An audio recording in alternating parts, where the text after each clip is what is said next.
Hi guys, welcome back to our channel. तो hope आप लोगों ने सारी की सारी वीडियोस पिछली वाली देख ली हों। ठीक है। तो लास्ट हमने केस में क्या किया था कि हम लोगों ने वहाँ पे बैकग्राउंड की कुछ प्रॉपर्टीज चेक करी थी, पैरेलैक्स इफेक्ट करके देखे थे, बॉर्डर करके देखा था। आज बॉर्डर के ही सेकंड प्रॉपर्टी से स्टार्ट करते हैं। आउटलाइन तकरीबन बॉर्डर जैसी ही होती है, बट फिर भी हल्का सा डिफरेंस रहता है उसके अंदर। वो डिफरेंस आज देखते हैं थोड़ा सा। तो स्टार्ट करते हैं फिर से एक बेसिक स्ट्रक्चर के साथ। हमारे उस बेसिक स्ट्रक्चर के अंदर एक डिव से स्टार्ट करते हैं।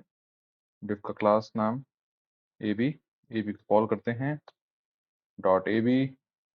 उसके अंदर हाइट स्पेसिफाई करते हैं approximately 50 bh and which should be your 50% of the screen. Background अभी के लिए मैं लाइट बैकग्राउंड यूज कर लेता हूँ, पिंक, लाइट ब्लू, ऐसा कुछ भी कलर तुम यूज कर सकते हो सिर्फ क्रॉस चेक करने के लिए। ठीक है। तो इतना पार्ट आ गया हमारे पास। और लास्ट केस हमने क्या किया था, हमने बॉर्डरिंग पे प्रॉपर्टीज पे काम किया था। बॉर्डर प्रॉपर्टीज क्या कह रही थी मुझे कि अगर जैसे मैं मान के चलो 2 पिक्सल्स का सॉलिड रेड कलर स्पेसिफाई कर रहा हूँ, तो मुझे इसका आउटपुट कुछ इस तरह से मिलता था। ठीक है। उसी केस में अगर मैं इसके अंदर जैसे सॉलिड की जगह पे डॉटेड यूज करते हैं, तो उस केस में क्या होगा, ये इस तरह से आता है। बॉर्डरिंग बेसिकली तुम्हारा इंटरनल पार्ट होता है एक तरह का, एक्सटर्नल नहीं होता है। ठीक है। तो अगर जैसे मैं देखो बॉर्डर बढ़ाता हूँ, तो डिव का साइज है उस तरह से अंदर की साइड को आ रहे हैं डॉट्स। डैश या डॉट दोनों में से कोई भी यूज कर सकते हो, तुम्हारा काम हो जाएगा, तुम्हें दिखना शुरू हो जाएगा यहाँ पे इस केस में। ठीक है। सेकंड केस पे आते हैं इसके, outline. Now in this case outline क्या काम करती है, आउटलाइन तकरीबन बॉर्डर जैसी प्रॉपर्टी स्पेसिफाई होती हैं तकरीबन, नॉट सेम। ओके। तो मैं अगर यहाँ पे सॉलिड से ही स्टार्ट करते हैं, इस बार दे देते हैं हम इसको एक ब्लू कलर। अलग कलर चेक करते हैं, देखें हियर इट इज। एक चीज नोटिस करो, जो ऊपर की स्पेसिंग आ रही थी और यहाँ भी जो स्पेसिंग आ रही थी, जो इसके बिना आउटलाइन के बिना आ रही थी मेरे पास, अब वो देखो वो वहां से कवर हो जाती है उससे। एक डिफरेंस आ रहा है इसके अंदर। ठीक है। तो इसका मतलब ये है कि आउटलाइन देने से हमारे डिव्स को कुछ ज़्यादा फर्क नहीं पड़ेगा। ठीक है। वो एक तरह की शेडो की तरह काम करेगी। Shadow is a different thing obviously, और आउटलाइन डिफरेंट थिंग। पर वो कुछ हद तक वैसी ही है, मतलब वो स्पेस नहीं कवर कर रही है अपना। ठीक है। कोई भी ऑब्जेक्ट यूज हो रहा है वो उसके साथ ही काम करेगी, पर आउटर पार्ट में, इनर पार्ट नहीं है। जैसे बॉर्डर इनर पार्ट में काम करता था, ये आउटर पार्ट के लिए काम कर रही है। ठीक है। सेम केस इसी के अंदर मेरे पास प्रॉपर्टीज जो आ जाती हैं बाकी की भी। अगर मुझे बॉर्डर को डिफरेंट डिफरेंट वे से कॉल करके देखना है मुझे, जैसे एग्जांपल अगर मुझे स्टाइलिंग चेंज करनी है, इनकी स्टाइलिंग के भी बहुत सारे ऑप्शंस हैं इसमें। जैसे इसी में ट्राई करते हैं थोड़ी सी। Solid is one of them. फिर डॉटेड, जो पहले भी हमने करके देखी थी उसके ऊपर बॉर्डर के टाइम पे, सी तकरीबन सेम। ठीक है। फिर आ गया उसके अंदर डैश्ड। उसके अलावा मेरे पास है, सॉलिड तो थी ही थी। ठीक है। सॉलिड तीन होगी इसमें से। फिर उसके बाद करते हैं इसमें डबल, टू लाइंस। ठीक है। फिर उसके बाद देखते हैं इसके ऊपर ग्रूव।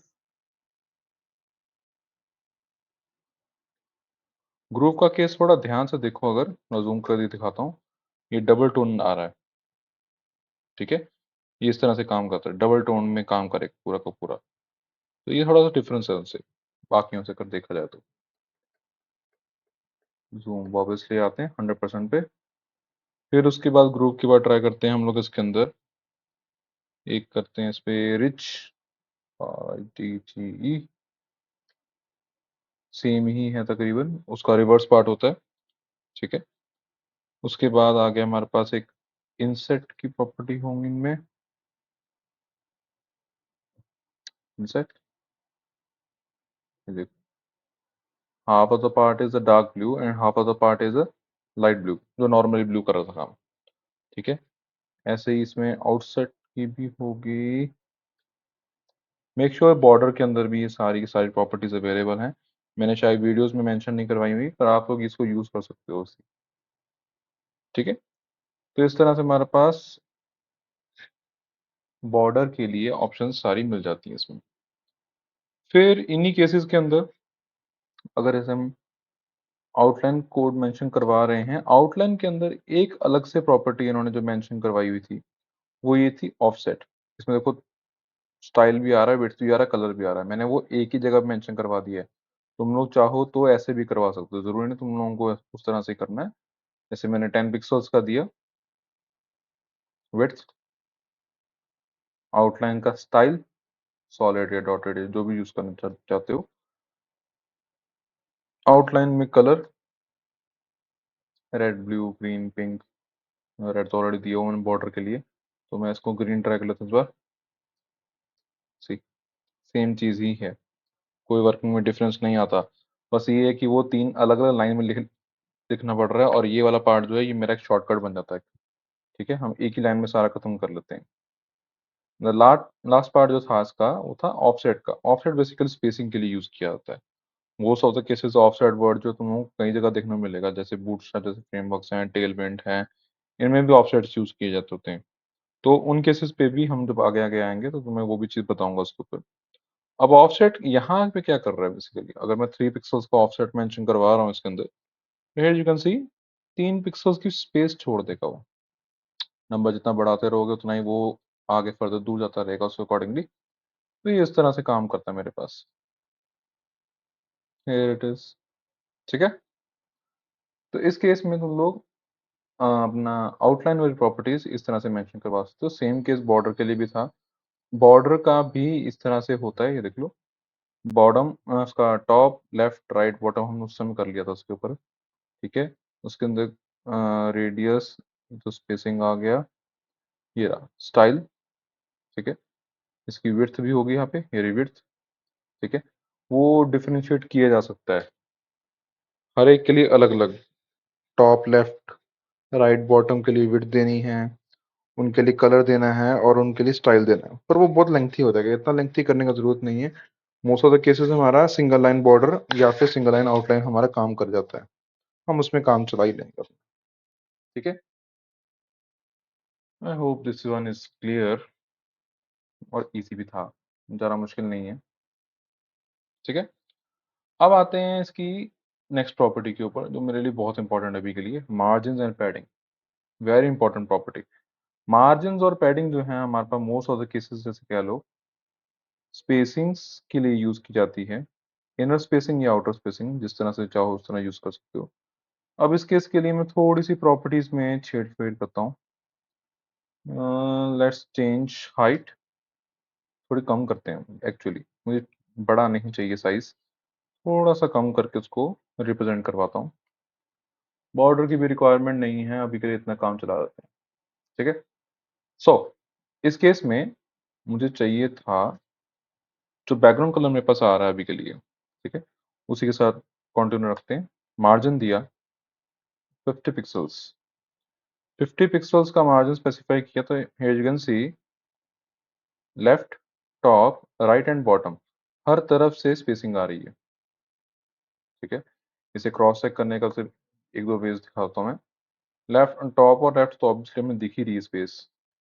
अगर नीचे में हाई लिखता हूँ डिव खत्म होने के बाद, तो ये देखो यहाँ पे स्पेस आ रही है इतनी, इतनी स्पेस के बाद ही वो शो कर रहा है। And the second case is, अगर मैं वहां पे एक प्रॉपर्टी यूज करते हैं फ्लोट, फ्लोट में मेंशन करवाया हमने राइट। फ्लोट प्रॉपर्टी बेसिकली क्या है तुम्हारा, दो तरह से स्प्लिट्स करेगी, लेफ्ट या राइट। ठीक है, लेफ्ट अलाइनमेंट या राइट अलाइनमेंट। ठीक है, पर इससे क्या होता है कि स्ट्रक्चर भी कई बार हिलता होता है, तो ये इसका मैं अलग से तुम्हें क्लास प्रॉपर दूंगा। अभी के लिए सिर्फ इतना समझो कि फ्लोट जो है वो मेरे लिए राइट का पोजीशन सेट करती किसी भी ऑब्जेक्ट का। ठीक है, दो ऑप्शन ही होती हैं लेफ्ट और राइट। तो मैंने इसके ऊपर क्या किया, इसमें इसको राइट को शिफ्ट किया और मार्जिन स्पेसिफाई किया। तो here you can C right की तरफ से भी सेम मार्जिन मिल रहा था मुझे उसके ऊपर। ठीक है, तो ये सर मार्जिन दिखाने के लिए कर रहा था, इसके ज़रा अभी तक इसका कोई रोल नहीं आ रहा। वो जो हम लोग पूरा प्रॉपर डिजाइन बनाना शुरू करेंगे या इनकी प्रॉपर्टीज के ऊपर आएंगे, तब उस पर देखेंगे हम कि उस पर काम कैसे करती हैं। सेम केस, मैंने मार्जिन दिया from the left hand side, ठीक है। मेक श्योर अगर तुम लोग नेगेटिव दोगे ना तो नेगेटिव भी जाएगा, ठीक है। पॉजिटिव दे रहे हो तो पॉजिटिव जा रहा है, नेगेटिव दोगे तो नेगेटिव भी जाएगा उसके ऊपर। नेगेटिव ऑब्वियसली उसका उल्टा ही हो जाएगा जो पहले काम कर रहा था।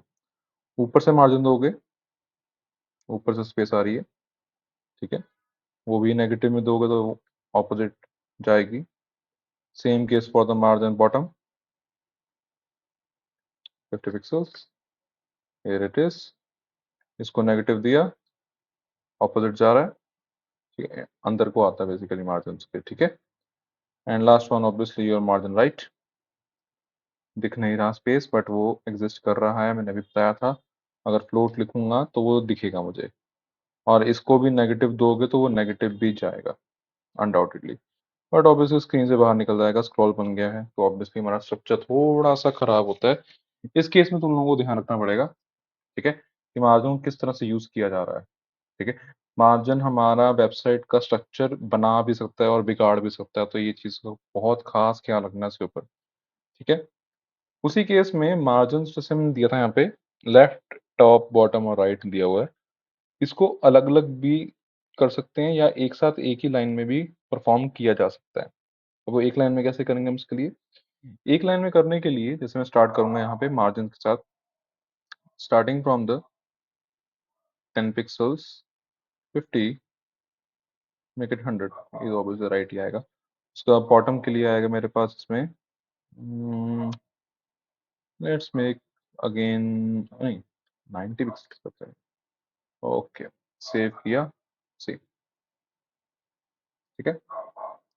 तो इस तरह से हम लोग उसको एक ही रो में सारी ऑप्शन प्रोवाइड कर सकते हैं, दैट डिपेंडिंग कि हमें कितना चाहिए, कितना रिक्वायर्ड है, या फिर इसके साथ ही हम लोग उसको अलग अलग भी परफॉर्म करवा सकते हैं। वो हमारे ऊपर डिपेंड है कि हम वो कैसे करवाना चाहते थे। जैसे एग्जांपल मुझे ब्लॉक चाहिए था, ब्लॉक का तो ऑप्शन ही नहीं होता इसमें। अब ये चीज़ ध्यान रखना, डिपेंडिंग अपॉन द एडिटर जो तुम लोग यूज़ कर रहे हो, ठीक है। मेरे पास सबलाइन भी है, वीएस कोड भी है, इट डजंट मैटर कि तुम लोग कौन सा एडिटर यूज़ कर रहे हो, तुम्हें प्रॉपर्टी पता होनी चाहिए, ठीक है। कुछ लोग कहते हैं कि नहीं हमारे लिए एडिटर बहुत इंपॉर्टेंट है, इंपॉर्टेंट है बट वो तब है जब तुम्हें प्रॉपर्टी पता होती सारी की सारी, ठीक है। एडिटर्स तुम्हारे लिए प्रॉपर्टी याद करके नहीं रखते होते, कौन सी कहाँ लगेगी, एट द एंड तुम्हें याद करनी पड़ेगी। आप जैसे देखो इसमें ब्लॉक ऑप्शन थी नहीं, पर ब्लॉक की प्रॉपर्टी याद है तो इसलिए मैं यहाँ पे लिख पाऊंगा, ठीक है ना। ये देखो ब्लॉक क्या कर रही है बेसिकली, मेरी टॉप एंड बॉटम की तरफ से स्पेसिंग दे रही है। एंड सेम केस जो मार्जिन हमारा होता है inline, inline same 50 pixel दे देते हैं, उस केस में क्या होगा, लेफ्ट और राइट की तरफ से आएगी। तो ये दो properties, top bottom, left right, ऊपर वाली property top, right, bottom and left, इस तरह से काम करेगी। क्लॉकवाइज होता है, एंटी क्लॉकवाइज नहीं होता, ठीक है। फिर margin left, margin top, margin right और बॉटम, इस तरह से काम कर देंगी। And the last one is your margin, जिस केस में क्या है कि वो हर एक साइड से सेम प्रॉपर्टी स्पेसिफाई कर सकते हैं, ठीक है। तो इस तरह से हम लोग मार्जिन स्पेसिफाई करवा सकते हैं, आउटर स्पेसिंग जिसे कहते होते हैं। सेम केस चाहिए मुझे एक और प्रॉपर्टी, उसके लिए मुझे थोड़ा टेक्स्ट चाहिए, तो मैं एक डमी टेक्स्ट ले लेता हूँ लॉरेन एप्सम का, ज़्यादा नहीं करते, बस इतना मैं टेक्स्ट लिखता हूँ जितने में मेरा डिव फिल हो जाना चाहिए। डिव मेरा तकरीबन फिल हो चुका है, ठीक है। इन दिस केस मार्जिन की जगह पे हम लिखते हैं, यूज करते हैं padding. Now in the case of padding, padding जो है बेसिकली वो हमारी इनर स्पेस होती है। Margin is your outer space, padding is your inner space. तो अगर मैं यहाँ पैडिंग स्पेसिफाई करता हूँ तो ये एक्चुअली मेरा स्क्रीन का साइज बढ़ा रही है, इसका बॉक्स का जो साइज है, ठीक है। बट जो उसका एक्चुअल साइज है, कंटेंट उतने के अंदर ही शो करता होता है। कंटेंट कभी भी बाहर नहीं निकलता है इस तरह से, और अनटिल और अनलेस वो कंटेंट नीचे को बढ़ रहा है, वो बढ़ रहा है तो बढ़ने देंगे, ठीक है। पर ऐसे कभी इस तरह से मैनेज नहीं हो पाएगा इसके ऊपर कि इस तरह चला जाए या ऊपर चला जाए या इधर चला जाए। अगर पैडिंग दी गई है तो वो उतना स्पेस तो वो कवर करे ही करेगी, खाली कवर, ठीक है। सेम केस पैडिंग के लिए भी सेम मार्जिन जैसी ही प्रॉपर्टीज हैं, ठीक है। जैसे मैंने पैडिंग टॉप लिखा ऊपर से, padding left, left hand side, padding right, right hand side, and padding bottom, bottom से आ गया। फिर वही सेम केस पैडिंग के लिए भी 10 पिक्सल्स, 50 पिक्सल्स, 80 पिक्सल्स, 120 पिक्सल्स, कोई भी 4 प्रॉपर्टीज हम लिख सकते हो, डिपेंडिंग सेम रहेगा। टॉप, फिर उसके बाद राइट, फिर बॉटम, फिर लेफ्ट, क्लॉकवाइज ही चलेगा हमेशा ये, ठीक है। फिर आता है पैडिंग के लिए भी सेम, कि ब्लॉक चाहिए या इनलाइन चाहिए। ब्लॉक मतलब टॉप और बॉटम, ऊपर और नीचे से, और इनलाइन केस में